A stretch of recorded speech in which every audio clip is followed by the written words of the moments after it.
ഞാൻ Shaju Mullur. Welcome to my new video. ഈ video നിങ്ങൾക്ക് ഇഷ്ടപ്പെട്ടു കഴിഞ്ഞാൽ നിങ്ങൾ ലൈക്ക് ചെയ്യുക, ഷെയർ ചെയ്യുക. ആദ്യമായിട്ടാണ് ഈ വീഡിയോ കാണുന്നതെങ്കിൽ എൻ്റെ ചാനൽ സബ്സ്ക്രൈബ് ചെയ്യാനും മറക്കണ്ട. ഓക്കെ, നമുക്ക് വീഡിയോയിലോട്ട് പോകാം. മലയാളികളായിട്ടുള്ള എല്ലാവർക്കും തന്നെ ഈ ചെടിയെ പരിചയം ഉണ്ടായിരിക്കും. ഈ ചെടിയെ പരിചയമില്ലാത്തവരെ വളരെ കുറവായിരിക്കും. ഇതിൻ്റെ ഇലകൾ കണ്ടോ? മുയലിൻ്റെ ചെവിയോട് സാദൃശ്യമുള്ളതാണ്. മുയലിൻ്റെ ചെവിയോട് സാദൃശ്യമുള്ളത് കൊണ്ട് തന്നെ ഇത് മുയൽ ചെവിയൻ എന്ന പേരിലാണ് നമ്മുടെ നാട്ടിൽ അറിയപ്പെടുന്നത്. ഇതിൻ്റെ പൂക്കൾ കണ്ടോ? ഇത് ഏകദേശം ഒരു ചെറിയ റെഡ് കളറോട് കൂടിയിട്ടുള്ളതാണ്. നീല കലർന്ന റെഡ് കളറോട് കൂടിയിട്ടുള്ളത്. ദശപുഷ്പങ്ങളിൽ ഒന്നായിട്ടുള്ള ഈ മുയൽ ചെവിയൻ ഔഷധ പ്രയോഗങ്ങളിൽ വളരെയേറെ പ്രധാനപ്പെട്ട ഒന്നാണ്. ദശപുഷ്പങ്ങൾ വളർത്തുന്നവർക്ക് ഇത് നമുക്ക് വീട്ടിൽ ഒരു പൂച്ചട്ടിയിൽ വളർത്തുകയാണെങ്കിൽ ഒരു പൂച്ചെടിയായിട്ടും ഉപയോഗിക്കാവുന്നതാണ്. നല്ല ഭംഗിയായിരിക്കും ഇത് പൂച്ചെടിയായിട്ട് നിൽക്കുന്നത് കാണാനായിട്ട്. ഇത് എൻ്റെ വീട്ടിൽ ഞങ്ങൾ വളർത്തുന്ന, എൻ്റെ ഉദ്യാനത്തിൽ ഞാൻ വളർത്തുന്ന മുയൽ ചെവിയൻ ചെടിയാണ്. ഇത് ഒരു പൂച്ചെടിയായിട്ട് ഒരു ചട്ടിയിൽ തന്നെയാണ് ഞാൻ വളർത്തിയിട്ടുള്ളത്. കണ്ടോ? ഇങ്ങനെ നിങ്ങൾക്കും ഈ മുയൽ ചെവിയൻ ചെടി ഒരു പൂച്ചെടിയായിട്ട് നിങ്ങളുടെ വീട്ടിൽ വളർത്താവുന്നതാണ്. ഇതിന്റെ പൂക്കൾ കണ്ടോ? സൂക്ഷിച്ചു നോക്കിയാൽ ഇതിന്റെ പൂക്കൾ നിങ്ങൾക്ക് കണ്ടാൽ അറിയാം. ഇതിന്റെ പൂ കണ്ടോ? പാകമായി കഴിഞ്ഞാൽ ഇങ്ങനെ പഞ്ഞി പോലെയായിട്ട് തീരും. ഇത് കണ്ടോ? ഇത് ഇങ്ങനെ പഞ്ഞി പോലെ ഇരിക്കും. അപ്പൂപ്പൻ താടി പോലെ ഇങ്ങനെ ഊതി വിടുകയാണെങ്കിൽ ഇങ്ങനെ കണ്ടോ? മൊത്തം പറന്നു പോകും. ഈ പറന്നു പോകുന്ന ഓരോ കായും ചെടിയായിട്ട് മാറും. എവിടെ ചെന്ന് വീഴുന്നോ അവിടെ ചെടിയായിട്ട് മുളയ്ക്കും. കണ്ടോ?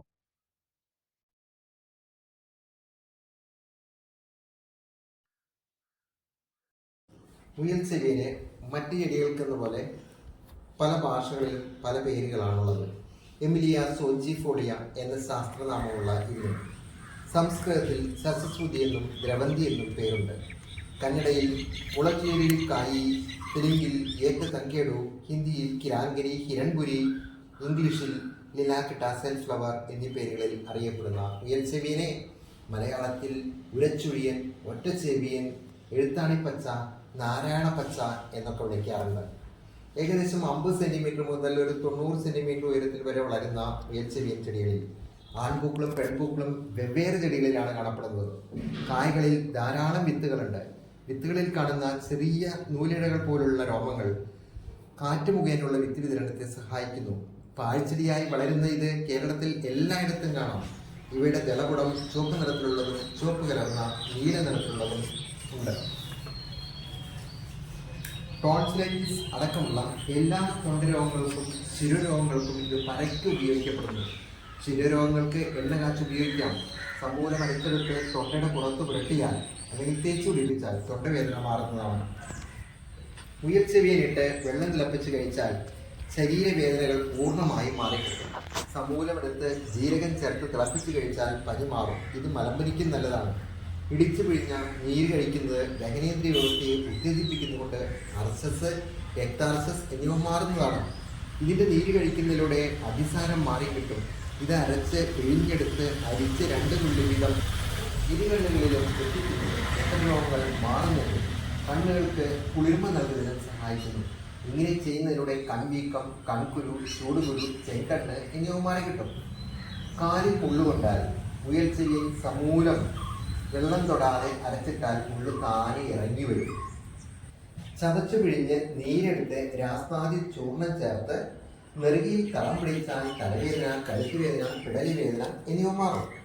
ഇലകൾ കഴുകിയെടുത്ത് തുളസി ചേർത്ത് ആവി കയറ്റി നീര് പിഴിഞ്ഞെടുത്തത് കഴിച്ചാൽ കഫക്കെട്ട് പൂർണ്ണമായും മാറും. വീടിൽ കുടയ്ക്കാനും ഇത് സഹായകമാണ്.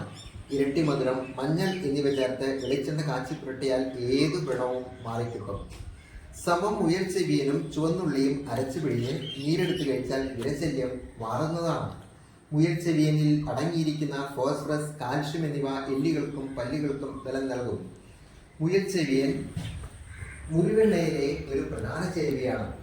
ഉപ്പ്, വെളുത്തുള്ളി ഇവ സമം ചേർത്ത് മുയൽ ചെവിയൻ അരച്ചു പുരട്ടുകയും കഴിക്കുകയും ചെയ്താൽ ടോൺസിലൈറ്റിസ് ശമിക്കുന്നതാണ്. ഇതൊരു ഒറ്റമൂലിയാണ്. ചെവി വേദനയ്ക്ക് ഇത് കനലിൽ വാട്ടിപ്പിഴിഞ്ഞ് ചെവിയിൽ 2 തുള്ളി വീതം ഒഴിച്ചാൽ മതി. കുടിഞ്ഞു മാറാൻ അതിരാവിലെ പൂവാങ്കുളന്റെയും മുയൽച്ചെവിയിലും ചതച്ചെടുത്ത് ഉച്ചിയിൽ പിഴിഞ്ഞൊഴിക്കുകയും കാലിൻ്റെ പെരുവിരലിൽ നഖത്തിൽ ഒറ്റിക്കുകയും ചെയ്യാറുണ്ട്. പനിയുള്ളപ്പോൾ മുയൽച്ചെവിയൻ തോരൻ വെച്ച് കഴിക്കുന്നത് പനി കുറയ്ക്കും. ഇത്രയേറെ ഔഷധ ഗുണങ്ങളുള്ള മുയൽച്ചെവിയൻ ഒരു കാഴ്ചടിയല്ലെന്ന് മനസ്സിലായി കാണുമല്ലോ. അപ്പോൾ ഈ വീഡിയോ നിങ്ങൾക്ക് ഇഷ്ടപ്പെട്ട് എന്നാണ് കരുതുന്നത്. മറ്റൊരു വീഡിയോയുമായിട്ട് വീണ്ടും വരുന്നവരേക്കും ബൈ ബൈ.